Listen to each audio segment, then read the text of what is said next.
Coming up, the New Jersey Devils keep their fan base guessing if they truly are prepared for the NHL playoffs. We break down the standings, how they've been performing of late, and if Danny McDonough has cause for concern.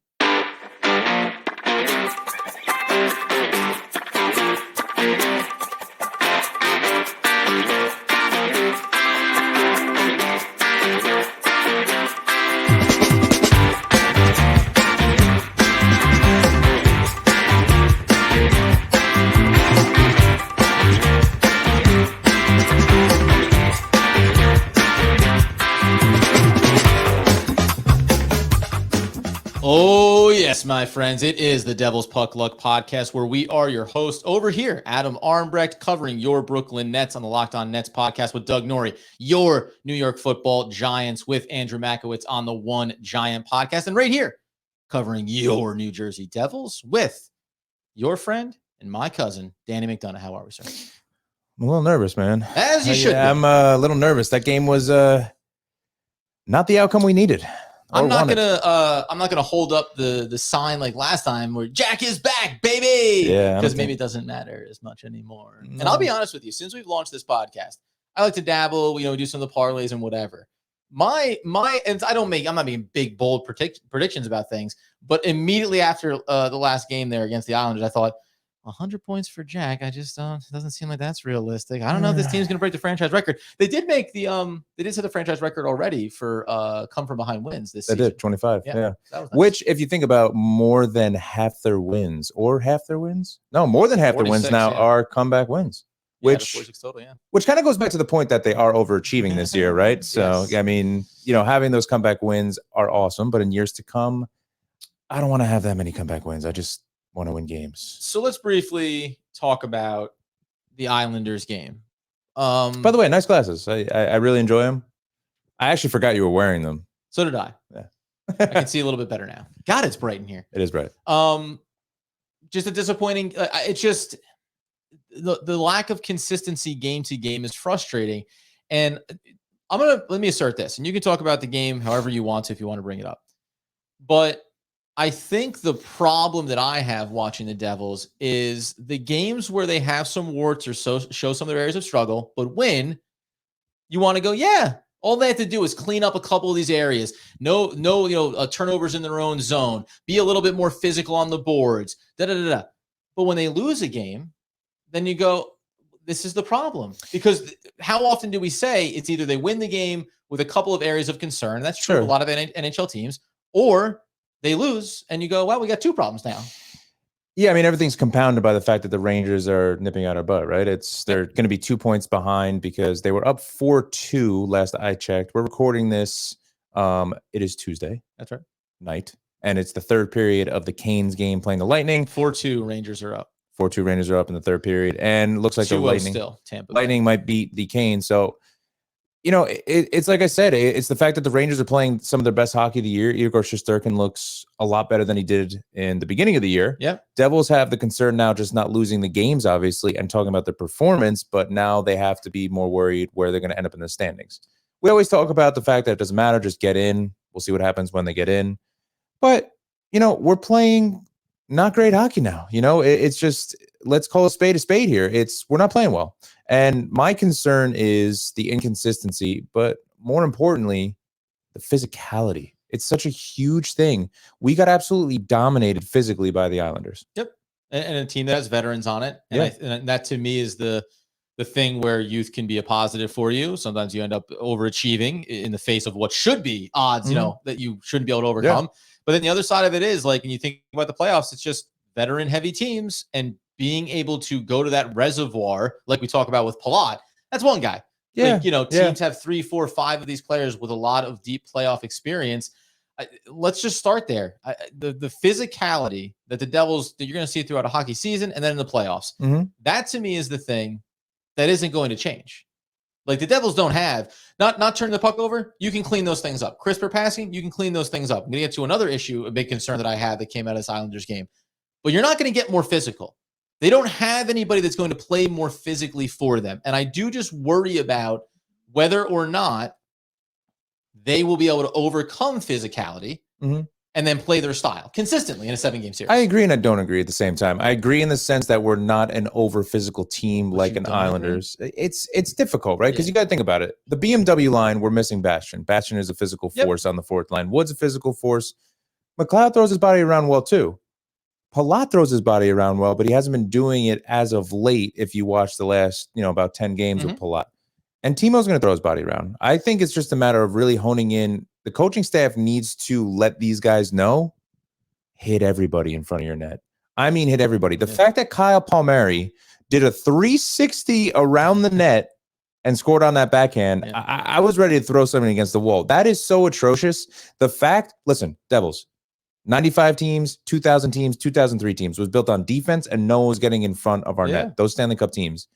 We will not win a series against a physical team in the playoffs if that happens. It's just not going to happen. Didn't hit him on the left side of the net. Didn't hit him behind the net. Didn't hit him coming around on the right side of the net. Yeah, and you know what? Take a penalty. I'll live with it. That's what I mean. You take a penalty, I'll live with it. You take a penalty, you knock someone on the butt, take a penalty. Yeah, and guess what? If it's especially a lot of times it ends up being not on the guy who made the mistake or didn't mark his man or didn't get over there. Great, but you can go talk to your teammate on the bench and say, screaming through the penalty box glass, that's your effing fault. You need to be there, so I don't have to have a hooking penalty to avoid that.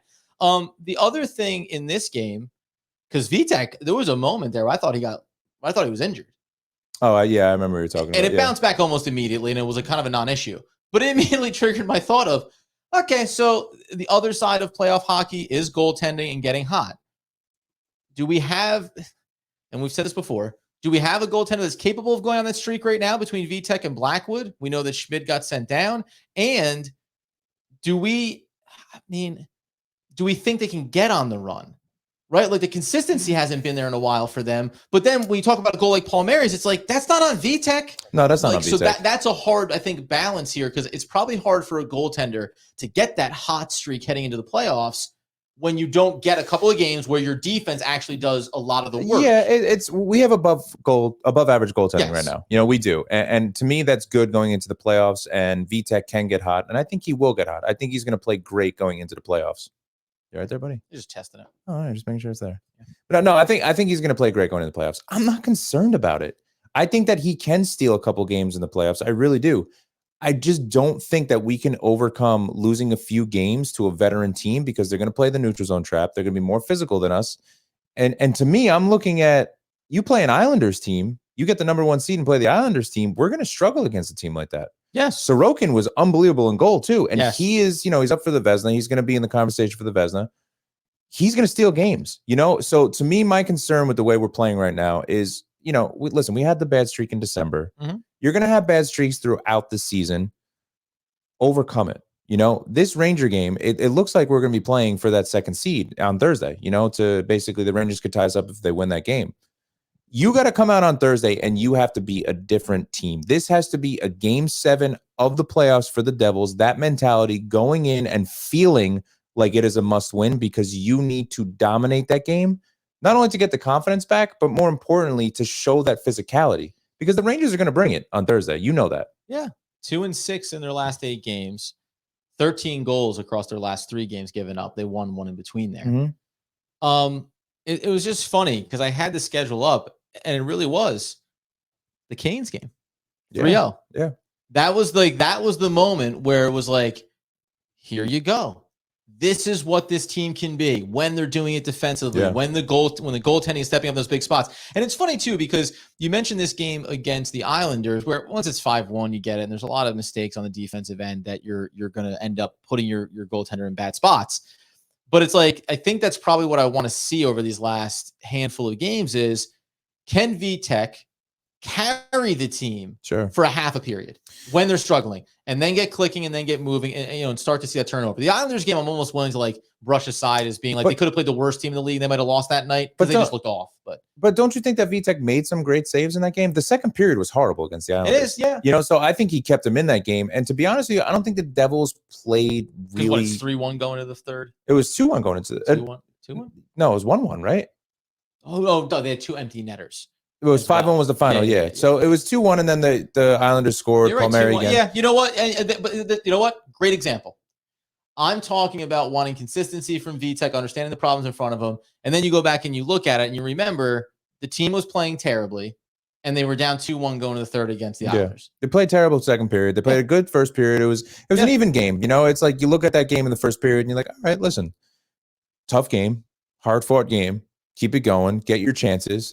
Simplify. Don't have the turnovers. Fine. Second period came out, was a dud. And to be honest with you, that second goal by the Islanders was well deserved because they hit a few posts. You know what I mean? They weren't getting good puck luck. Ooh. So, you know, you saw that goal coming. They deserved it. They were the better team in the second. We came out, we played well in the third up until about the last 7 or 8 minutes, you know, and then, you know, we got a dud. A little bit of the difference to me too has been that you just mentioned that for the Islanders of like, you can always feel that, especially in hockey, like pressing, the goal is coming. The Devils have had waves like that in recent games, but then the goal doesn't come. Yes. You know, here's a 7-8 minute multiple shift stretch where after giving up the first goal, hey, the Devils are pressing. They're the comeback kids. 25 come from behind wins this year. And then they don't get that goal. Yeah. And it does deflate a little bit. Listen, I put, that was me on our Twitter at NJDevilsPL. That put, is it time to panic? I put that. I wanted a poll to see it. And you saw how many people were like, yeah, it's time to panic. Because I was freaking out after the game. I'm like, oh my God, the Rangers are playing so well right now. Are we really going to get disappointed and get the third seed? You know, it's fine in the sense that, yes, the Devils are road warriors, but it really doesn't matter against the Rangers since they're literally right across the river. So, I mean, it's just a confidence thing going into this. This team needs to feel confident and not go in to the playoffs on a slide, because to me, that is just a recipe for disaster if they do. Currently, 70% of the voting population believes that it's time to panic. This is what I wanted to get to. And it's good. By the way, I think, I don't know if you know this, Twitter starting like in April, unless you're like, you have to pay to have your verified account. That's like the new thing, obviously. Is it really? I didn't know that. For like the blue check mark, they're doing it with everybody. So everyone has to pay. And then if you don't pay, you can't run polls. A non-verified account can't run a poll on Twitter. Wait, what? It's pretty sweet. We'll talk about that another day. It's all fun stuff. So this could be the first and last poll in Devil's Puck Luck podcast Twitter history. Yeah, maybe we'll pay for it. How much is it? What could it be? You know what I mean? It's like $8 a month. Yeah, I mean, $100 a year. Start subscribing. You know, we could use a little bit of help here. But seriously, off of that, because you asked the question, and you are panicking. You think it is time to panic? I mean, in whatever degree. I'm not saying a full blown freak out. So you know how they say, you know, instead of reacting, you got to respond and take your time to respond after the game. I reacted and I was panicking leading after the Islanders game. I was like, oh, boy. You was panicking in the game. Yeah, I was texting. Listen, I always, if we're not at the game together, I'm texting that. I'm like, listen, this is terrible. I don't know what's going on here. So I'll be the more emotional guy during the game, as the fan is usually going to happen. You are too. It's like, what's going on here? You're more calm after the game and after the result, and you're very good at that. I got to give you a lot of credit. For me, I'm like, this team, what is going on? And I know a lot of Devils fans are. Now that I took a minute, I took a day to kind of relax, there's so much hockey left. You know, there's still 8 games for us to play where we can literally go 6-2, 5-3-1, you know, and we'll be fine. And I think we'll maintain that second position if we do that. So it's just a matter of collecting ourselves, regrouping. You're right there, buddy. I get emotional when we talk about collecting ourselves. Oh, man. So there's time. There's time to really hone in on the game that we need to play to be a legit cup contender, because right now, the way we're playing, we will not win the Stanley Cup. Bastian getting back is important. Yes. I think it'd be silly to overlook that. There's one other piece about the team that we want to discuss here in a second, but see, I am a little bit, and with covering the Nets, 82 games, it's very easy to, like, over a 2-game stretch be like, I'm gonna lose my mind. Well, for you too, it's like you have players, you don't have players want trade requests. You know, we're all good now. There's a lot going on. Everything's fine now. 8-15 since the trade now. But the reason why I'm not overreacting to these games, and this may be upsetting for Devils fans. Oh no. Is because I don't think, like you said, getting back into a rhythm of being a Stanley Cup contender, I don't think that's coming this year. Okay. Now, are there enough games to find your rhythm? Certainly. Like there is enough. But if in 2 more games and they've lost to the Rangers, and you know what I mean? Like, at some point, it's just going to be, listen, like, you're running bad right now. No, I understand. It's been a long season for a young team. That's okay. But when you look at how the other teams in the division are performing right now, that to me is where you just have to say there's going to be a lot of great boxes to check here. There's going to be a lot of great playoff games. I'm not even saying that, hey, watch out, dumpstered 4-0. Like, no, but not by any stretch. But I just think that right now I'm tempering the idea of enjoy it. Sit back, enjoy the ride. Hopefully they find their rhythm and we not, have to, but all emotional Devils fans and NHL fans, you Sure. know how everybody's going to be. And listen, I think right now the Rangers are our best matchup in the playoffs. It's not the Islanders. It's not the Islanders. The Islanders are going to be a tough team for us to beat and figure out in a best of 7. I still think we can beat most teams in the East. I think Boston's a juggernaut. I think everybody knows that Boston is a juggernaut, but we were talking about before we recorded, there's a great chance that if the Rangers continue to stay hot, they can catch the Canes. That was the other thing, too, that we were discussing. And by the way, it's funny because the Canes, who run a lot of the neutral zone traps, like, so there's like an area that should be difficult for the Devils. And yet the last time you go back and play them, you go, aced it every time. Yeah. But it's funny how physicality, defensive style, there's just certain matchup issues that teams in our division right now are going to present to us when it comes to the playoffs. Sure. But to your point about the standings, listen, if the Canes lose, that's obviously good news for us. If we want to still dream on getting that number 1 seed, it feels hard to think about that with the recent streak that the Devils have been on. But if you lose to the Rangers and the Rangers win tonight and the Canes lose tonight, like, we could be flip-flopping this thing, and maybe it ends up being what? The Devils could somehow still end up as the 2 seed, just being behind the Rangers and ahead of the Canes. Yeah, you never know. You know, it's, I mean, listen, the Devils have a tough schedule coming up, and Canes have games in hand. So it's most likely the Canes are going to win this Metro. 4-0 Tampa Bay. Wow. You know what's weird with the Canes? I feel like they lose some like weird games. 6-2 New York Rangers. Well, you knew that. Columbus is so bad. Yeah. They're so bad. But, you know, these are games that the Rangers should win, you know, and when we play Columbus in a week, we should beat Columbus as well, you know, on that Thursday, the 6th, I believe it is. We have games coming up that are winnable games, and I'm including the Rangers in that too. I'm really curious to see how the Devils play against Adam Fox and Trouba, 2 really good defensemen. Trouba's going to hit everything. I want to see how the Devils respond because Trouba's going to make runs at Nico. He's going to make runs at Jack. He's going to make runs at Jesper Bratt coming in the zone. He's going to throw his body around. And if a big hit is thrown, this is the time. Miles Wood is going to get out there and he's going to fall down. I'm calling it now. This is the game where the Devils have to prove they're going to be a physical team.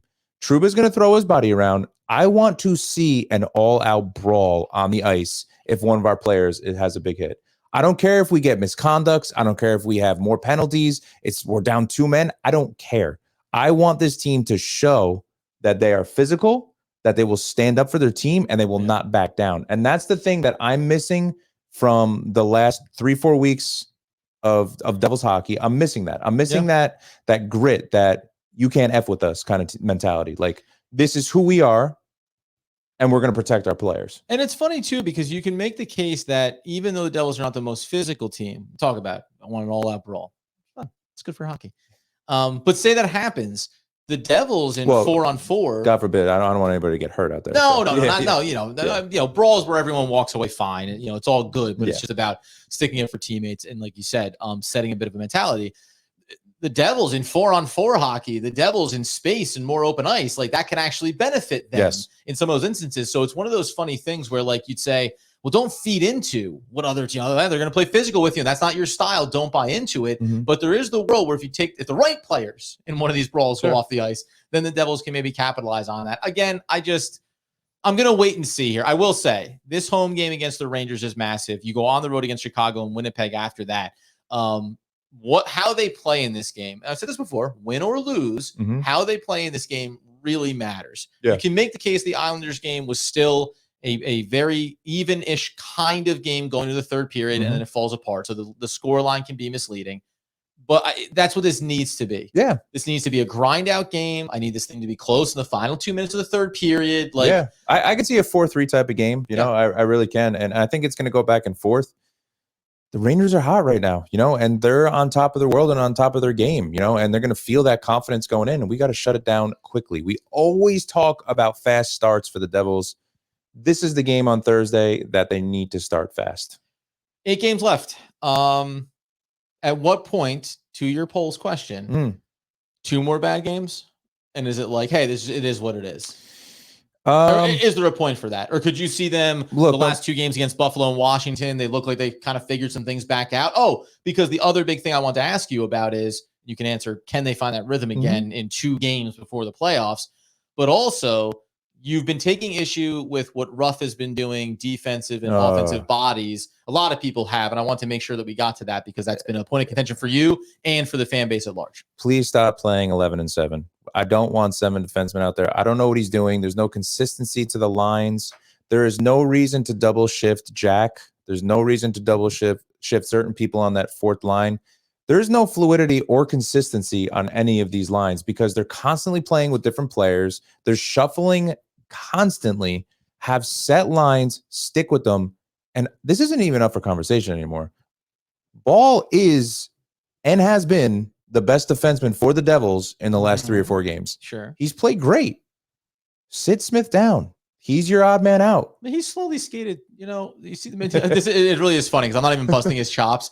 It was a puck going into the Islanders zone, and he was I remember the player talking about. He was skating after it, and I swear to God, it's like they had him in a vat of Jello. Yeah, and the defenseman just came past and was like, "Dude, I'm just gonna go get this puck if you don't mind." Yeah, and Smith was giving it everything he had.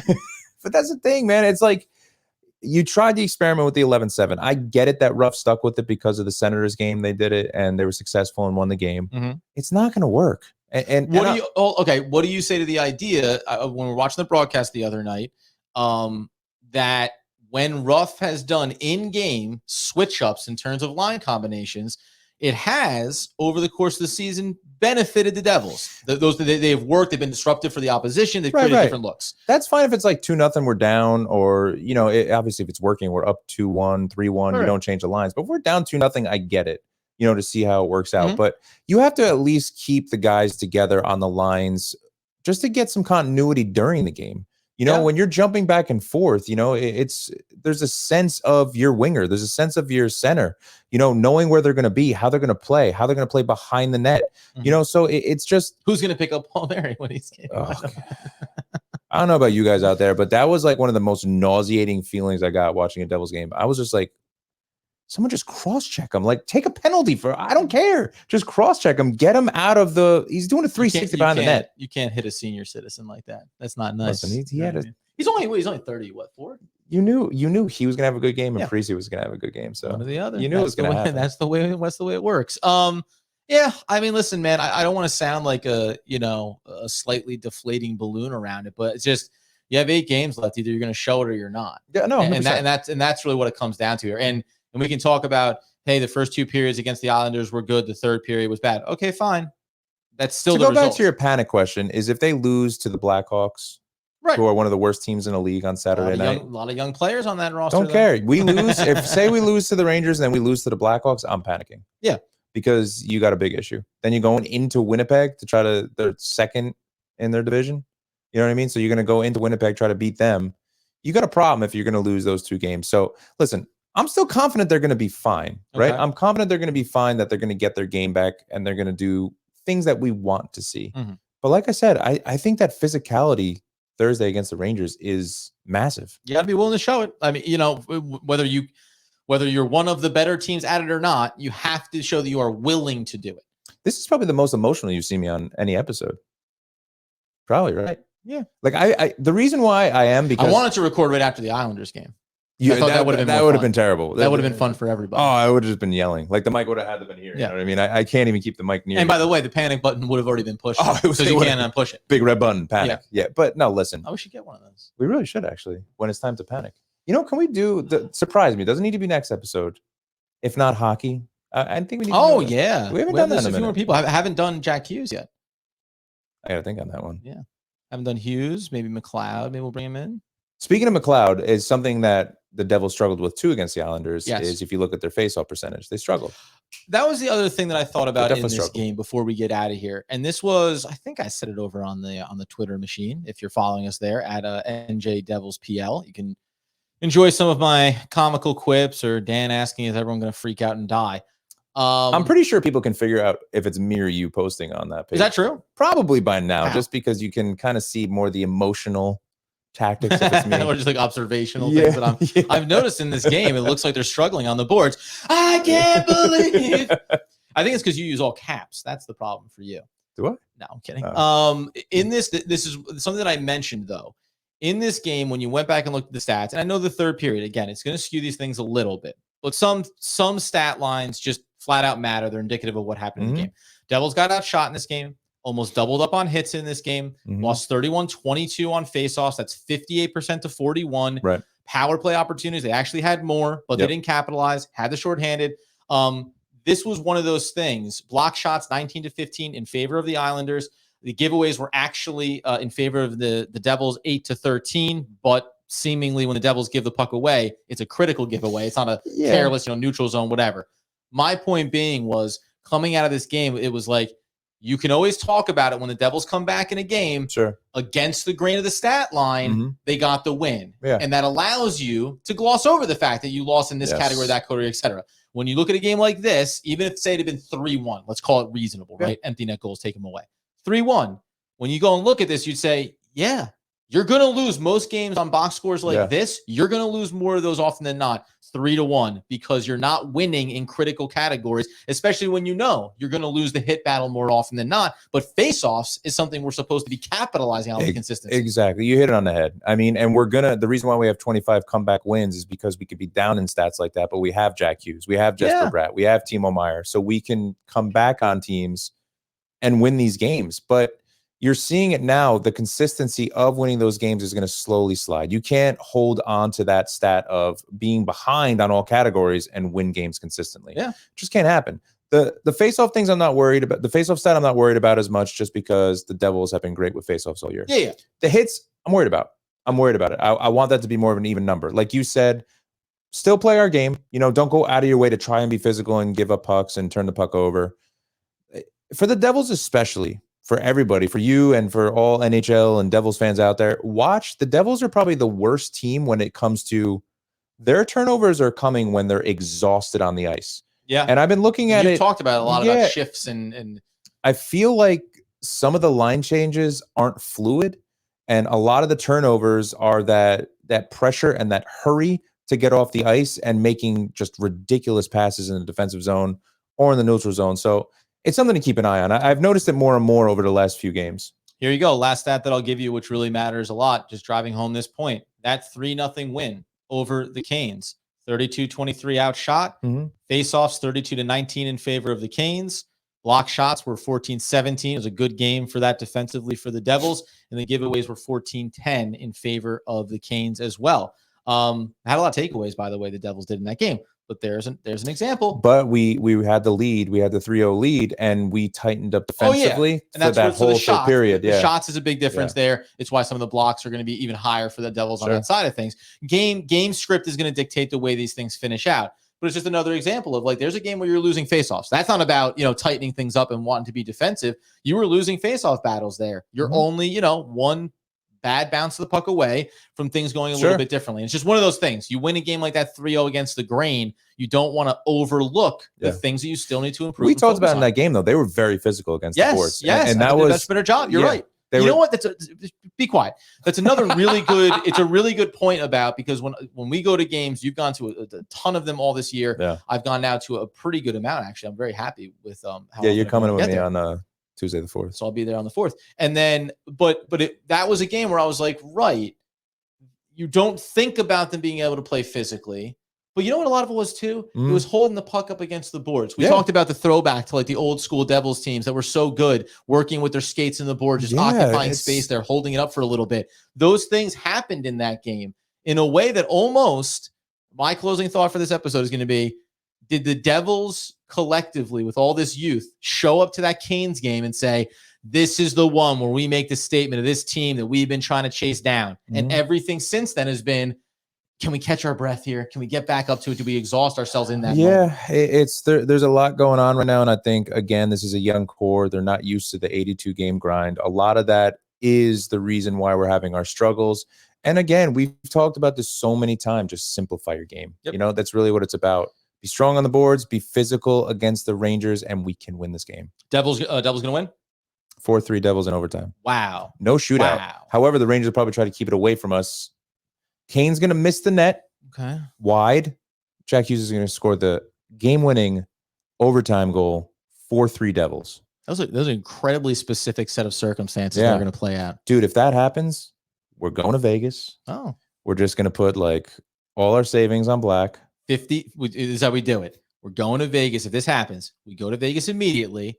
$10,000. We liquidate a lot of assets. 5,000 on red, 5,000 on black, Devils colors. And then 0 hits, and we're double 0 green. That would be, I believe, Empire Records has a nice little scene at the start of that film. Oh, man. Dictates just such a circumstance. Guys, obviously the Rangers game is massive. Hopefully everyone gets to enjoy it, whether you're going to the game, watching it at home, watching it with friends. It's a big one. We said the result, we can put a pause on that. How does this team play? Do they show the physicality that Danny's been looking for? Do they show a level of consistency inside their own zone that I've been looking for? Timo, yes, he turned the puck over again against the Islanders. I think he just turned it over again at practice. So we'll be looking for that in this game. You get us on YouTube. You subscribe. You tell your friends to subscribe too. It's not just a one-man thing. You make other accounts and you subscribe again. It helps move the needle on what we're trying to build here down the home stretch of this season into the playoffs and well beyond. We want this to be something fun, exciting, and special for the Devils fan base. So help support us in that. Get us on that podcast feed, on Twitter at NJDevilsPL, on Instagram at Devils Puck Luck. Ooh, and just like we want that man to be on the ice, let's keep it all things gravy.